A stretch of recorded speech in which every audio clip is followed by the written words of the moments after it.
So for all these reasons, the Attorney General acknowledged that Marvin Grimm was actually innocent, didn't commit this crime, and had gone into prison at age 21 and came out, close to 70, and he wasn't exonerated until after he turned 70.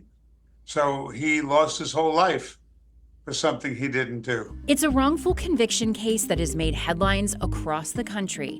In the mid-1970s, a Richmond man named Marvin Grimm was sent to prison for the horrific murder of a 3-year-old boy. But he always claimed that his confession was forced and that he was an innocent man. Last year, he was finally exonerated. Today, we explore this unimaginable case with Peter Neufeld, the co-founder of the Innocence Project, who fought for decades to clear Grimm's name. Welcome back to Untold. Today, we are going to be talking about a fascinating exoneration with a tie to Richmond. You might have seen recently the Richmond City Council awarded more than $5 million, almost $6 million to Marvin Grimm. And we are now speaking with Peter Neufeld from the Innocence Project, who has been along on this journey for many, many years. Peter, thanks for being with us from New York. Thank you for inviting me. Yeah. You guys have these cases all the time that span decades, and it must take an incredible amount of patience, hope, optimism, dogged determination to stay the course despite, all the hurdles and all the setbacks and all the legal challenges, both legislatively and like in a courtroom. Marvin Grimm's case, he served 45 years behind bars and finally was exonerated in June of 2024. So tell me, first of all, let's go back to the beginning of this case, which is in 1975. Just give our listeners sort of, like a legal summary of exactly what had happened and how he had come to be charged with this crime. Oh, you mean a factual summary, not a legal summary? Yes, right? yes. Yeah. By the way, we've had lots of cases that span decades, but Marvin Grimm's case is older and served more time in prison and took longer to exonerate him than anybody else we've represented in the last 35 years. Wow. Okay. So Marvin Grimm's story, goes all the way back to November of 1975. But even before that, Marvin, who had never been arrested for anything in his life, joined the Navy and went to the South China Sea to serve during the Vietnam War. And while he was on a Navy ship, there was an explosion in the boiler room, and he witnessed several of his colleagues on fire from the explosion, screaming and then dying. Mm-hmm. And after that experience, Marvin began to have panic attacks. And so he was honorably discharged from the Navy and told to get medical help when he got out, because in those days, they didn't deal very well with, post-traumatic syndrome and problems like that. Mm. And so Marvin did have anxiety issues, very serious ones, and he moved back to Richmond, Virginia, where his family was from after the war, and got married. And immediately she became pregnant. He had a full-time job. He was working. And they were living in a garden apartment in Richmond. And on this day of November 22nd, 1975, a 3-year-old child sort of walked away from the family's backyard into the woods. And after the mother didn't see the child for another 45 minutes or so, she called the police for help. Police came immediately. In fact, they couldn't find the woman's apartment, and they knocked on Marvin Grimm's door. And he interacted with the police and pointed in the direction of where this family lived, and they went down there. But that was an important detail because they knew that Marvin was home at a certain time. Mm. In any event, they didn't find the child for 4 days, and finally they found this child lying face up with his hands crossed like this in the James River, about 10 miles from where the Garden Apartments were. And they didn't have any suspects at all for this abduction and homicide. But they did remember that when they talked to Marvin Grimm that day, he seemed anxious. But I just explained to you the source of his anxiety. So they decided to interrogate him. So following a 9 hours on the job, they picked him up at the job, and then they interrogated him for an additional 10 hours, before which he confessed. They interrogated him for 10 hours, after which he confessed, I'm sorry. And, most of the books teaching police, best practices say you should never interrogate somebody for more than 4 hours. And if it goes beyond 6 hours, it really contributes to a false confession. Well, this was 10 hours.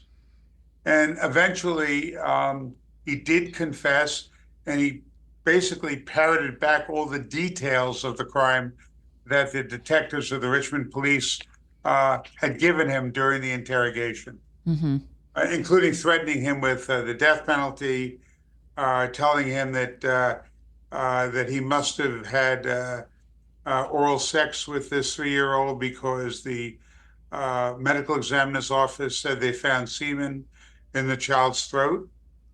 That turned out not to be true. And they arrested him based on the confession. They then brought in the crime lab to look at his home, and they collected hairs from his pea coat, his Navy pea coat. They collected hairs from his car. And the state crime lab said that all those hairs were consistent with having come from the 3-year-old child who was kidnapped. It turned out when DNA testing was done 45 years later that not only did none of the hairs come from the child, but that they came from 6 different people. Wow. Okay, they were just shed hairs found in a car. Right. They would be found in your car or my car as well. They found that when they looked at the slides and the swabs, which the pathologist said had semen, there was no semen, and that the white substance that was in the child's mouth was most likely phlegm. So the narrative of the crime was false, that they got him to confess to. Any of the evidence they said connected him turned out not to be true. And he had a very good alibi, because when the police came, within an hour after she said he went missing, he was home. And when they did toxicology tests on the child, they found that he had a large quantity of alcohol in him and muscle relaxers. And given the rate of metabolization of both those substances, they had to have been given to him at least 2 hours, before the child died. And he was back home 1 hour after the child died. So for all these reasons, the Attorney General acknowledged that Marvin Grimm was actually innocent, didn't commit this crime, and had gone into prison at age 21 and came out, close to 70, and he wasn't exonerated until after he turned 70. So he lost his whole life for something he didn't do. I mean, the story is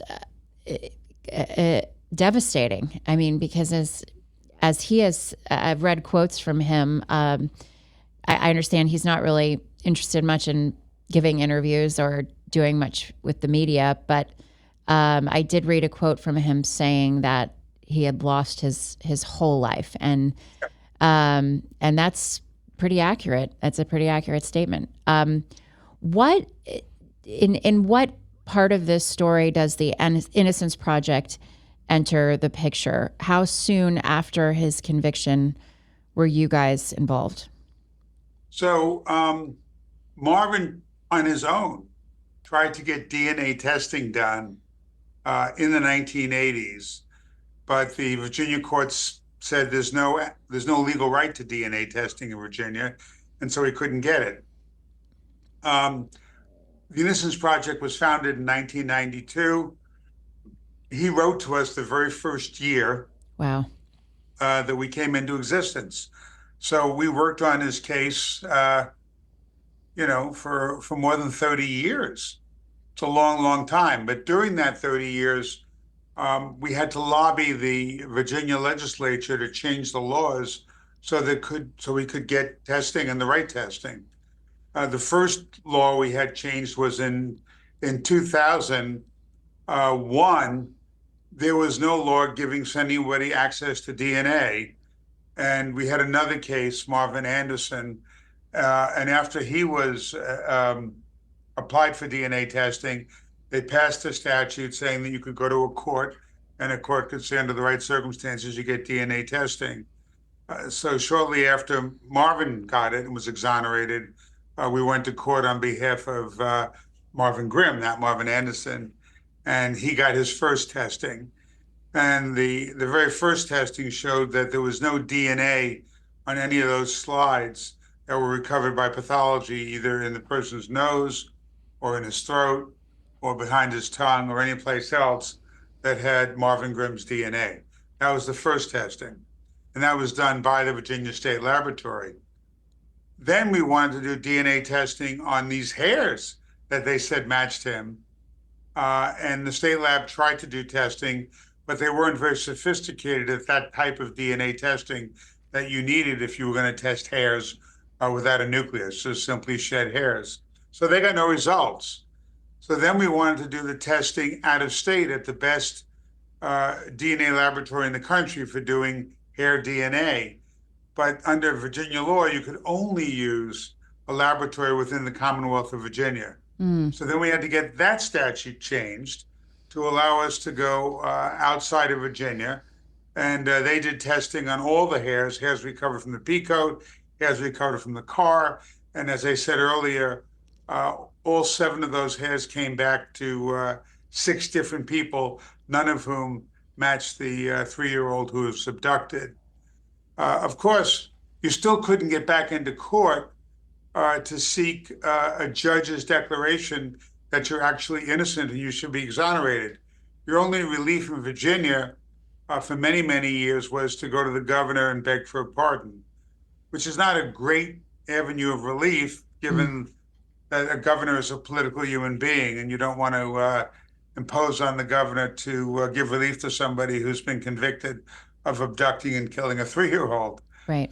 But we had another case of a man named Earl Washington, who was the first person on death row who was exonerated by DNA, and the real perpetrator was identified in that case.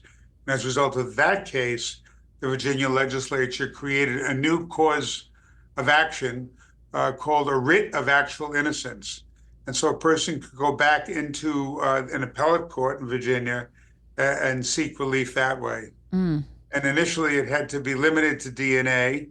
And then that statute was later amended. Our policy department was involved in that with the local Innocence Project at the University of Virginia. And the statute included people who could be proven innocent with various other types of scientific evidence. Eventually, Marvin filed under that new course of action in 2023.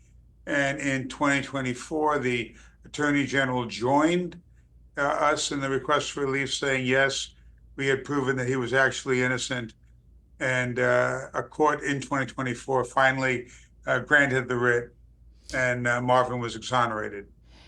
Let me ask you, just backing up a little bit to when you guys first took the case, what is the process for the Innocence Project? I've often wondered this because I've been involved with reporting on several stories where you guys are lead counsel and really involved with, facilitating the story. And I wonder always, how do you decide to take on a case? What was it about Marvin Grimm's story that ultimately said to you, this is an Innocence Project case?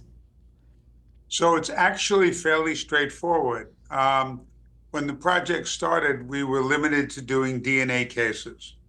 And so our protocol required us to look at the case and say, is this a case where someone's been convicted, but if the DNA excluded him all across the board, could that result in a different outcome? And so when we first agreed to take the case, when we first opened our doors, we said, well, if he was excluded, if assuming there was semen, if he was excluded from the semen inside the child's mouth, that would be extremely probative. And if we could do DNA testing on the hairs that they said were consistent with the child's that were found in his car and on his coat, that also would exclude him. And then there'd be no evidence at all other than the confession. And we had already done a great deal of research about the frequency of false confessions. Right. So that's why we took the case. I see. Yeah. I mean, it does seem without that evidence, there was no eyewitness. There was no, footprint, handprint. There was no other, no other evidence you'd have to discredit really other than that. But I always wondered that. I wondered what, some of these cases nowadays, it seems, are not in that vein always, right? I mean, has it changed since your inception? What qualifies as a case you'll take? Yes. Okay. So for many, many years, we required DNA. And then other smaller projects sprung up around the country. And all of us now are part of something called the Innocence Network. And there are more than 50 different innocence organizations in the country. They're not the same size as ours, and we have a national footprint, and they're much more localized. But many of those other projects began to take non-DNA cases. And what happened is that once we deconstructed the first several hundred DNA exonerations, we looked at the causes of wrongful convictions. What were the most frequent contributing factors? And so people began to look at cases that had those contributing factors: possibility of a false confession, the possibility of a misidentification, reliance on a jailhouse incentivized informant, obvious prosecutorial misconduct, a defense attorney who was sleeping or drunk in the courtroom. The normal group of things, or bad forensic science that we've shown to be junk science in the interim. And so other projects took on those cases, and more exonerations occurred as a result because the courts became willing to accept the notion that people could be wrongly convicted. They didn't accept that notion 35 years ago, but we changed all that. Well, I find it so interesting that even given the fact that, they thought they might have had some DNA evidence that linked him, there were so many other things that didn't make sense, like motive.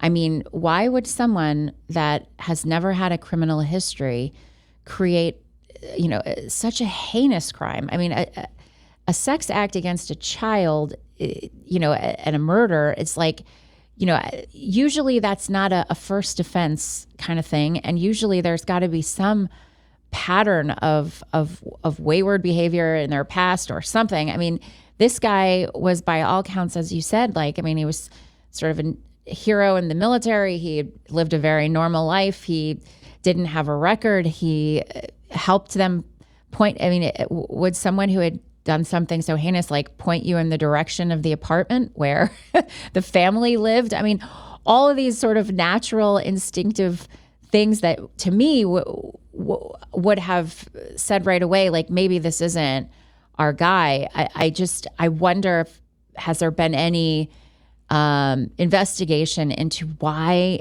those sort of signs were ignored? Was it just the pressure of wanting to give the public a bad guy because this case was so ugly and so horrific that they felt the pressure was too much? I mean, I still feel like there were a lot of signs pointing away from him. Oh, of course. What we find in most of our cases is they tend to be what we call heater cases. In other words, the press and the public are putting a lot of pressure on the police to solve it.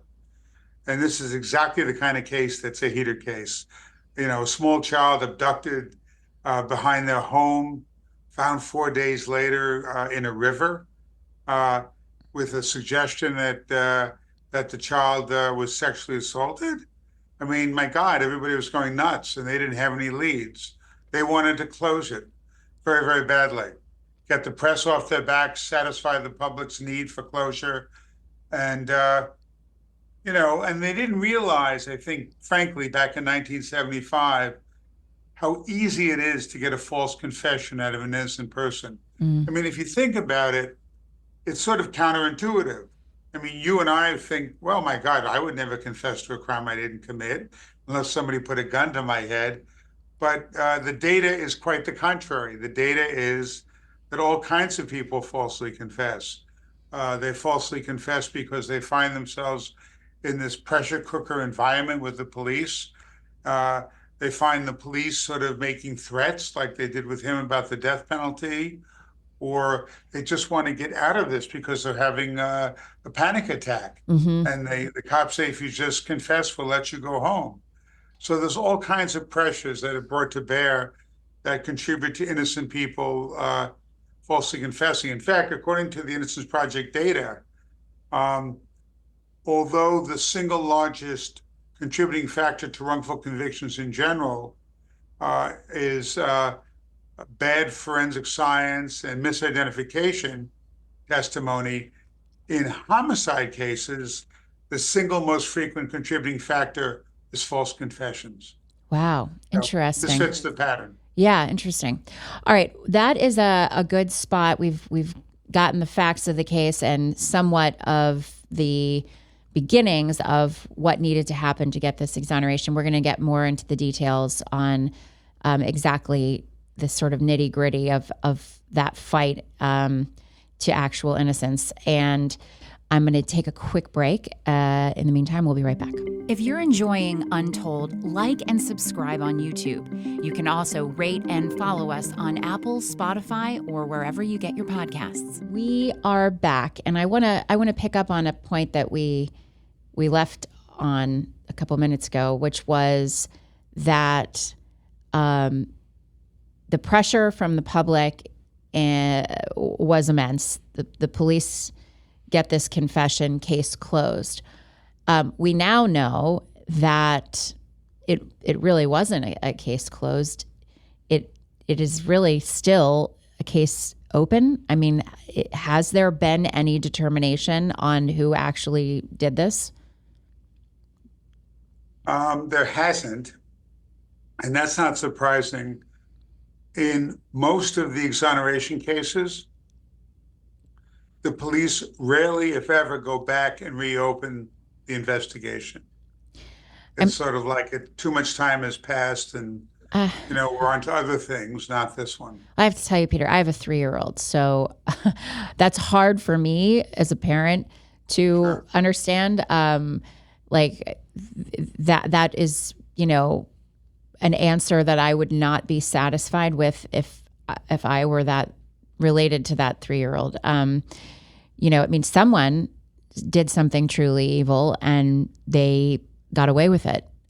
So I find it strange that, are they even taking those samples and running them through databases to see if, in fact, the person maybe is already in custody or, at least they know who it is? Well, there really aren't any samples to test like that. Like I said, the hairs in the car and on the coat belonging to Marvin Grimm that they said came from the child turned out not to come from the child at all. They were just shed hairs of different people who had been in the car with Marvin Grimm. Yeah. The fluid inside the child's throat turned out not to be semen. Yeah. So that aspect of the case didn't exist. Okay. There's no question that there's an abduction and there's no question that the child is killed, but they don't have any biological evidence now to examine to identify the real perpetrator. I mean, they would literally have to go back to square one and think about interviewing everybody else who may have walked through the woods and come into the backyard of this family's garden apartment. Yeah, it's, like I said, it's more than 50 years ago. I imagine it's all, gone now, but I didn't know if with DNA advancements in technology and things like that, if there were pieces of evidence that were at the scene that they could retest or find, new ways to garner information from. But it is rather also sad in that sense of justice that, the injustice to Marvin is horrible, but there was something really horrible that happened to this poor little boy, and no one is going to be held accountable for that, it seems. So I get that it's old, and I get that, you might not keep a box of evidence for 50 years. But yeah, I just wondered if there was any possibility. We have other cases though that are 20, 30 years old where there is biological evidence. And we have lobbied the police actually to reopen the case, because I think you're absolutely right. The family is entitled to some closure. And it's very difficult to get them to do it. They did it in a case we had in Pennsylvania, where our client was exonerated, and the district attorney then, fought us and said that he had more faith in his officer who secured the confession than he had in two DNA laboratories, which independently, reached the same result, that this person didn't do it. And there, a police officer who had joined the department back in 2000, when he was exonerated, is a new recruit, eventually worked his way up to become the chief of police, and it bothered him. So he took the samples and he used genetic genealogy, and he was able to, after several decades, identify the actual perpetrator of the crime. They couldn't prosecute him for the rape, but they identified him, and they told the victims, because there were two victims, that they did identify him and that he was in jail for something else. And you're right, they got some closure out of that. As did the person we represented, who was wrongly convicted. Right. He was glad they caught the real guy. Well, I now, looking at this case, I wonder, is there anyone who was part of that initial confession that is still, I imagine they were probably much older than Marvin then. So, I imagine they're not still alive and around.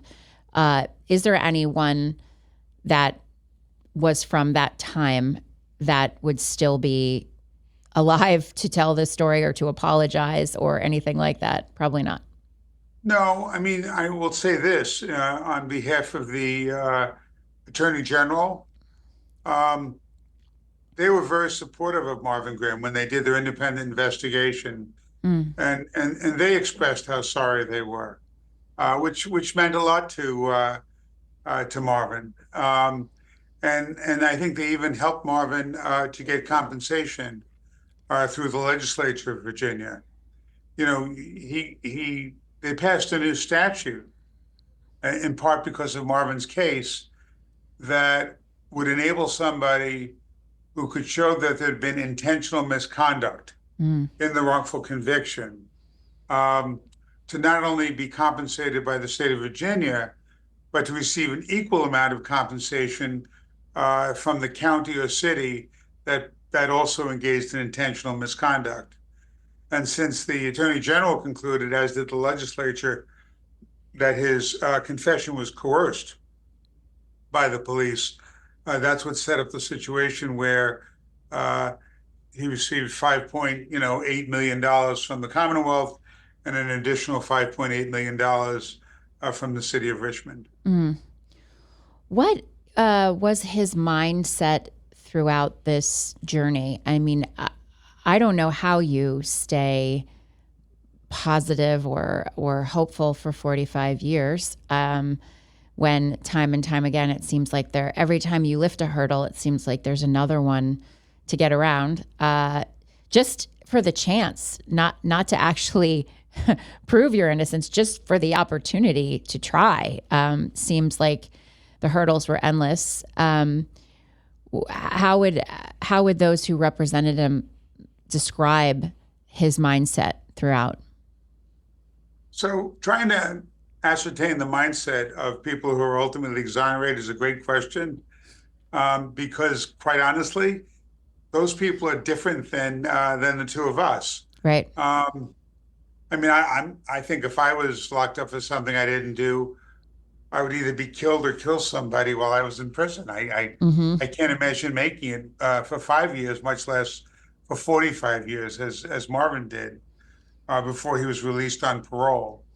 Um, it's mind-boggling, but these people who made it, generally speaking, when you look at them in Moss, you see that somehow they were able to let go of the anger very shortly after they were committed to the prison. Mm. And many of them became very religious. Um, the ones who did the best, who were most likely to weather it, had very strong families behind them. Marvin had his mother. Unfortunately, she died while he was in prison. Um, but she stood there by him. And also he had these two incredible sisters. Mm. And the sisters stood by him. They visited him all the time. They put money in his commissary. They said, "We're not giving up. We know you're innocent, and we will fight for your freedom." And I've had the opportunity to meet both of them, uh, and they are extraordinary women Mm. who stood by him the whole time, who helped him live when he got out on parole, and they're still with him. They're just beautiful human beings who believed in their brother. The people who didn't have a strong family behind them, they didn't do as well. Right. Um, how do you, as attorneys, I mean, I feel that I know that this is your work, this is your job. It's, but you must, having a relationship with someone for that long, you do get attached, and it must feel heavy on you to be saying to you, I know you're innocent. I've believed it for decades. I wish I could prove it. I'm trying to prove it. But as I'm trying, decades are passing us both by. It must be difficult to do that. It's true. When we started Marvin's case, I had color in my hair. Okay. I was a lot younger. Yeah. I think what helps us, frankly, are the exonerations, is being there when a client takes those first steps into freedom Mm. and into, the bright sunlight. And it is, I have to tell you, it's one of the most amazing sensations. The first exoneration I had that I was involved in, one of the first, was a case in Virginia. A fellow from Alexandria, Virginia, and his mother, who worked for the U.S. Postal Service, never gave up. She took a second mortgage on her house. She fought night and day for her son. And we eventually did the DNA testing, and he was cleared by it of the rape. And and the governor at that point granted him a pardon because there was no remedy in the court of law. And I took a small plane down to this rural part of Virginia, and all of a sudden, his mother comes bounding across the tarmac. And I'm not a small person. I was about 6'3" and 200 pounds, but she put her arms around me and she just lifted me off the ground with her hug. Oh. And that's a feeling that I'll never forget. Mm. Even though it occurred more than almost 35 years ago.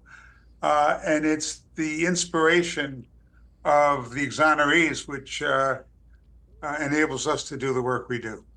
I guess you just draw from that well as often as you can, because those don't happen every day. You know what I mean? It takes such a long time, no matter what. It really, I guess there's some where things resolve quickly in some sense, but it seems from my experience working with the Innocence Project, it's almost always a marathon, not a sprint. And I guess just drawing from that well, those feelings, you must have to just hang on to it, really, to apply it to all the other battles you're fighting in the long term. Oh no, you're right. It's almost always a marathon, and there are many ups and many downs. There are setbacks all the time until we ultimately prevail.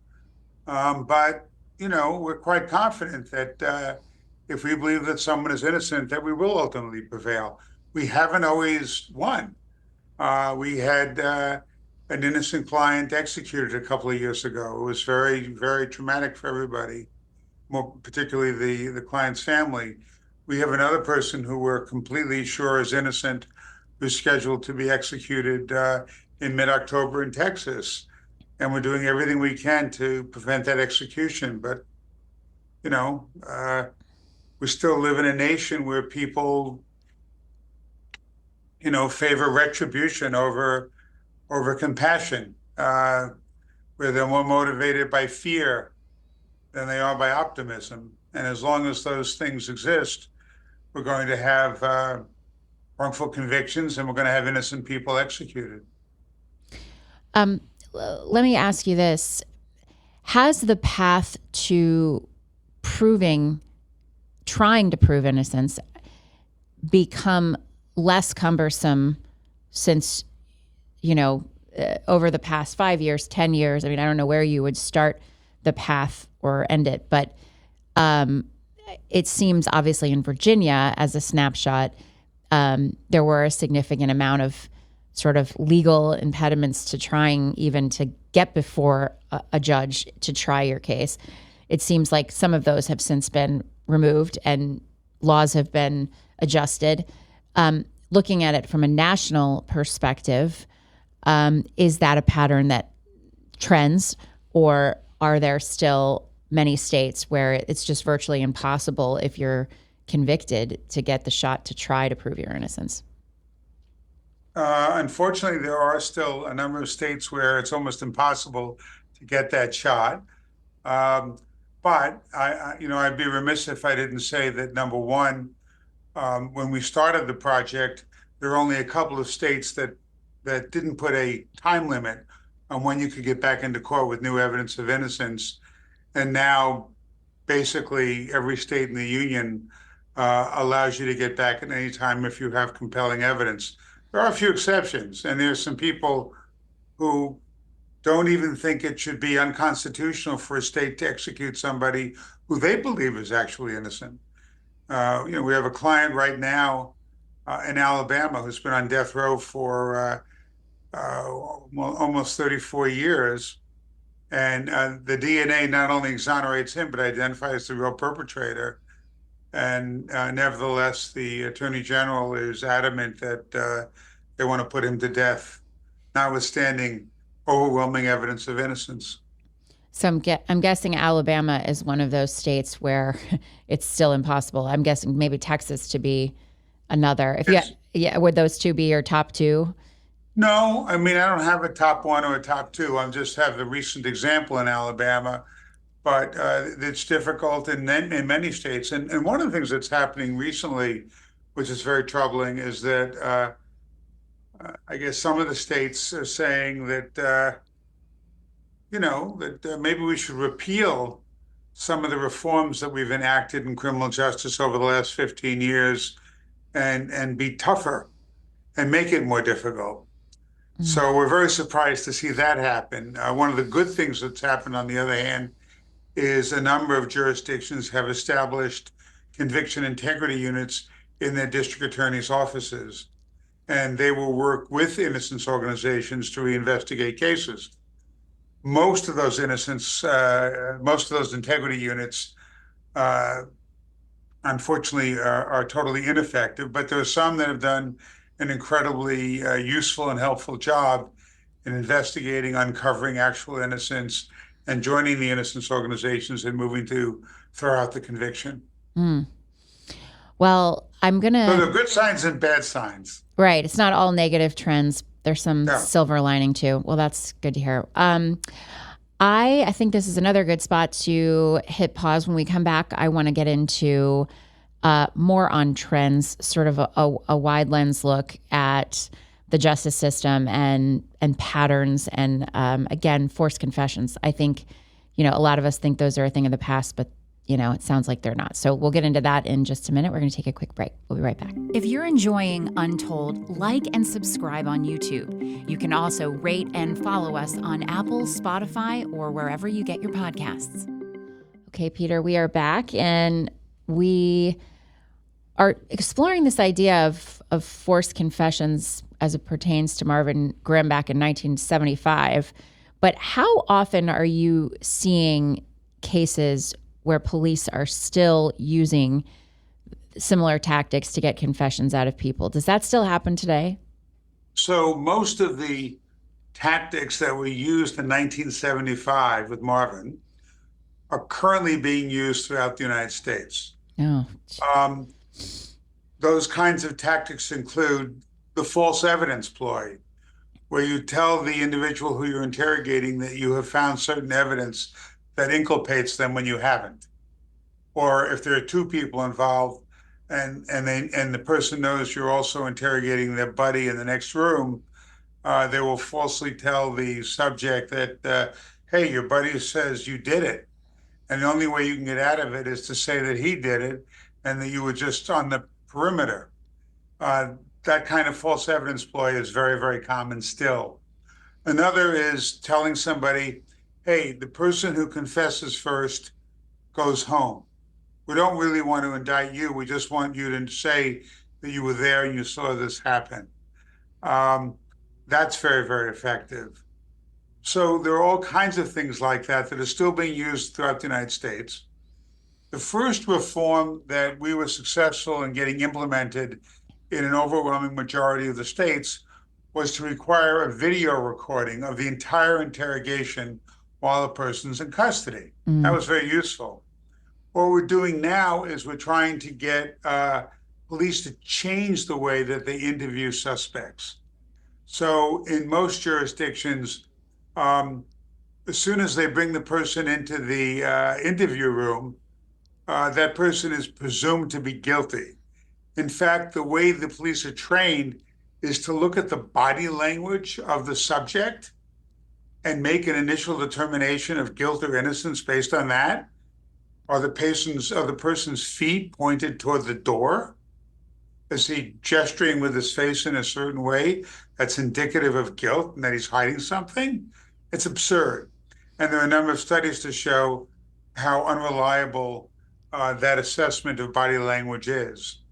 Um, and then they use all these other tools to get somebody who's innocent to eventually falsely confess. So one of the things we're doing is we have written a model statute, which we've gotten passed now in about 8 or 10 states. But just to get our foot in the door, those 8 or 10 states have now made it illegal to use deception or lying, right, in interrogations of juveniles. Mm. And the hope is that eventually it'll be extended to adults. These prohibitions that we're requesting have been put into effect in Great Britain and in most of Scandinavia. And the police there have found that if they're more focused on gathering information and less focused on getting that confession, that they get true confessions just as often as they did when they were more aggressive, but they don't get the false confessions. Mm-hmm. And we would like those methods that are now being employed in England and in Scandinavia to be employed in the United States. But until such time, there will continue to be false confessions. What about the threat of the death penalty? I mean, that was kind of a big part of this story.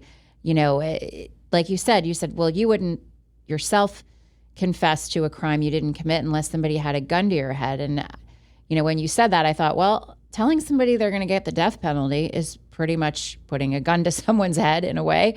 So do you still hear of that? Is there anything legally that prevents them, the police, from threatening you with the death penalty in these interrogations? Well, they're not supposed to do that. What made it worse in Mr. Grimm's case is as heinous as the crime was, under the law in 1975 in Virginia, that crime was not eligible for the death penalty.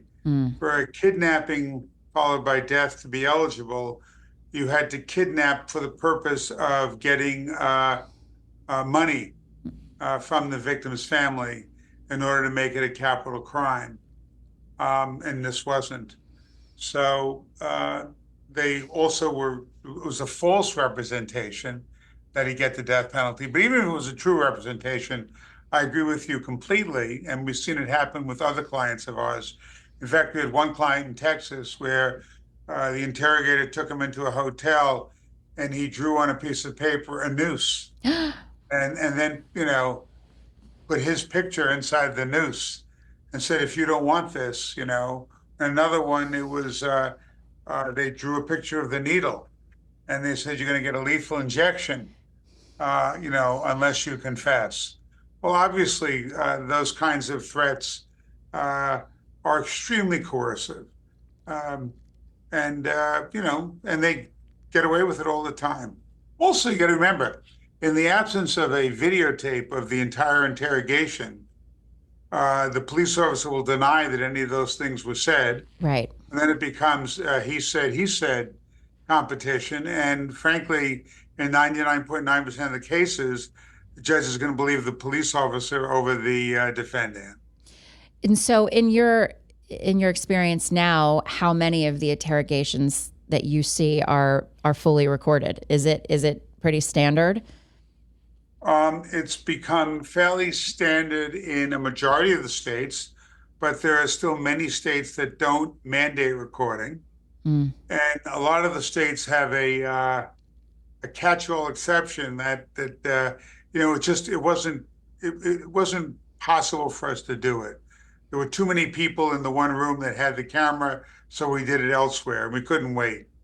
The camera equipment wasn't functioning properly, and it would take us too long to fix it. So we see a lot of those situations as well. When you were mentioning the case in Alabama, where it's no longer just a belief of innocence, there's actually proof, and everyone can see it, and there's still a resistance to admitting a mistake, right? There's still this resistance to admitting a mistake. I wonder how much of the resistance, the hurdles, the difficulty in getting the truth of these cases out has to do with somebody not wanting to admit they're wrong. I think it has everything to do with with the difficulty that Homo sapiens as a species have. Right. Acknowledging that we've made an error. Right. It's very basic. Like, it's a very basic idea, but I just find it to be sometimes when I follow these cases, I think to myself, they know that this doesn't even make sense, from a investigative standpoint. They know they've got the wrong guy, but they just don't want to say they were wrong. And I wonder if, in your experience, if that is the battle you are constantly fighting, is to just get past the pride or the hubris of people who want to be right. We have gone back, and I know some psychologists have gone back to talk to detectives who had secured confessions or were involved in the initial investigation that led to the arrest and conviction of somebody who was subsequently exonerated through DNA testing, and asked them, well, do you think he's innocent? And most of those detectives say no. Now, I can't tell you, because I can't climb inside someone's head, whether they're telling you no because they honestly believe he's innocent and they're simply irrational, or they know he's innocent, but they just don't want to publicly acknowledge that. I don't know which it is. But we do find that in a majority of the cases, even when the district attorney has acknowledged their innocence and the court has acknowledged their innocence, and we've identified the real perpetrator, they'll come up with other explanations. One of the first ones they used to use was in rape cases that there was the unindicted co-ejaculator. Okay, that the person whose DNA is there, yeah, he was there also, and the victim was wrong when she said it was only one person. There was really another person there, but she just couldn't remember it. And so there were two: the person who matches the DNA and your client. Right. It's very difficult for people to admit they're wrong. Yeah.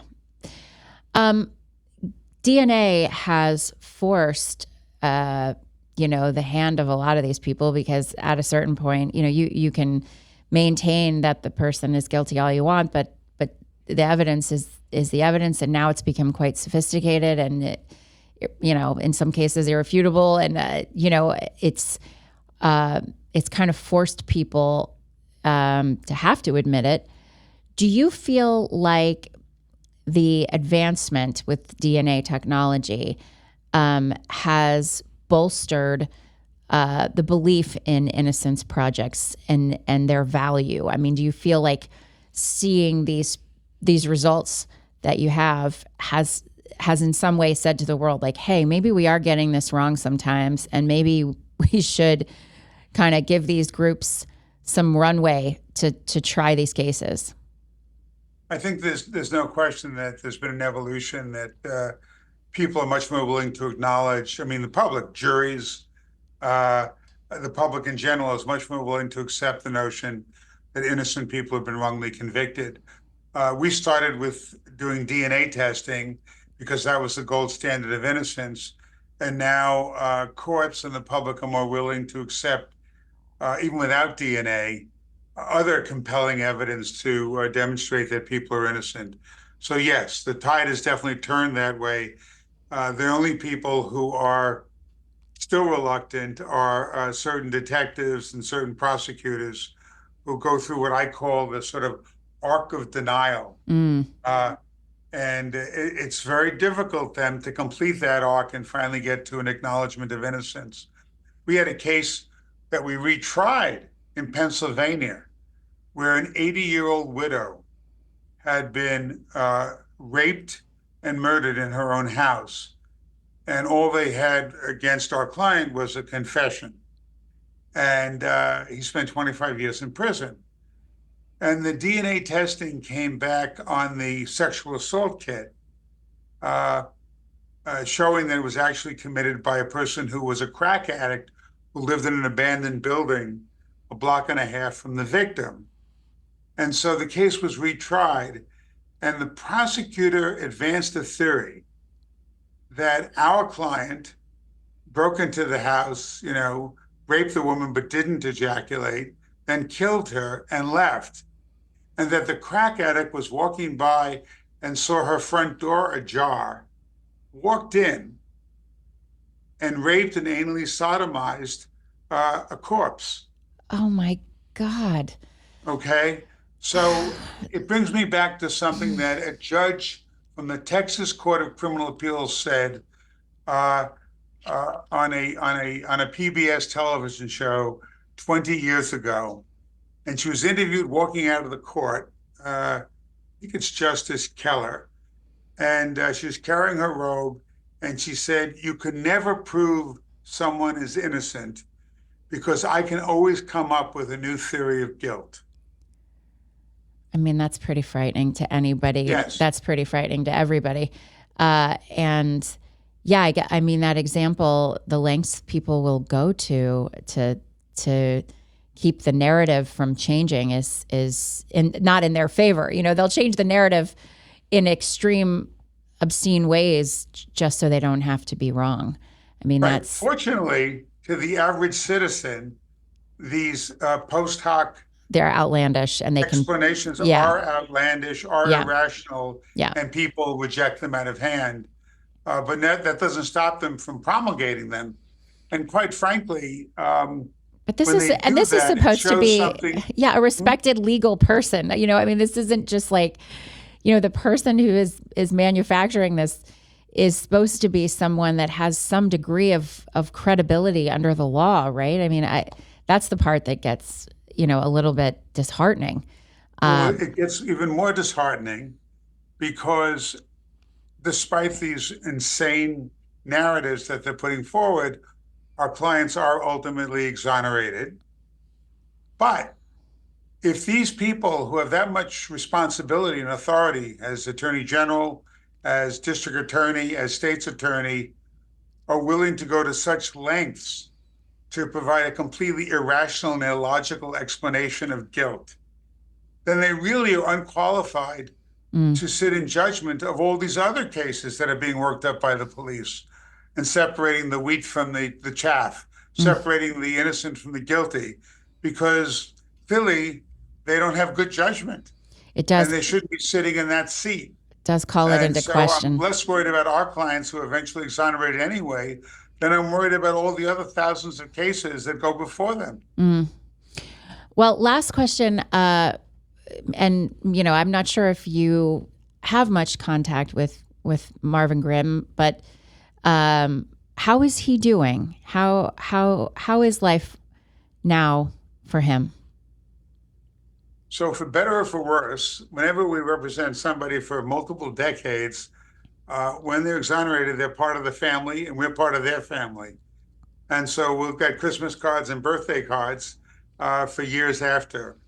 And I've been in touch with Marvin Grimm, and he's actually doing quite well. I mean, he still has the support of his two sisters. He's moved into a new place. He's thinking about places on the planet he'd like to visit before he dies. But you got to remember, he's in his 70s now. And if you spend most of your life in a prison, you're not going to have the best health. Right. But he's in good spirits. And for some extraordinary reason, he's looking optimistically at the future. Well, please let him know that my chair here in Richmond for the guest seat is always available to him. Should he want to come and tell us his story in person, I'd be delighted to chat if ever he should choose. But I know he's got a lot of things to do on his list, so I fully understand if he declines. But Peter, in the meantime, I really appreciate the conversation today. It's been super interesting to hear about your process and sort of the status of things out there when it comes to being able to challenge a decision and seek innocence and proving that. So thank you so much, and thank you for sharing Marvin's story with us. It's a fascinating one, a long journey, and congratulations to you and your attorneys for the victory. Yeah, we had co-counsel, by the way. The law firm of Arnold and Porter provided pro bono representation to Marvin Grimm for many, many years while he was still incarcerated. And after he was cleared, they were the laboring oar in working with the legislature to make sure that Marvin received compensation. They did a great job as well. Well, it was a long battle, and I'm sure, like you said, it's hard not to be family after you've spent 40 years knowing somebody. I mean, that's unbelievable. So thank you very much for being with us today, and we will see you guys next time on Untold. My pleasure, and thanks for inviting us.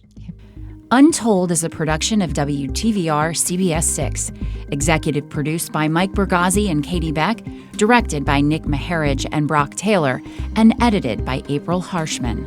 Follow the show on Instagram at Untold_WTVR.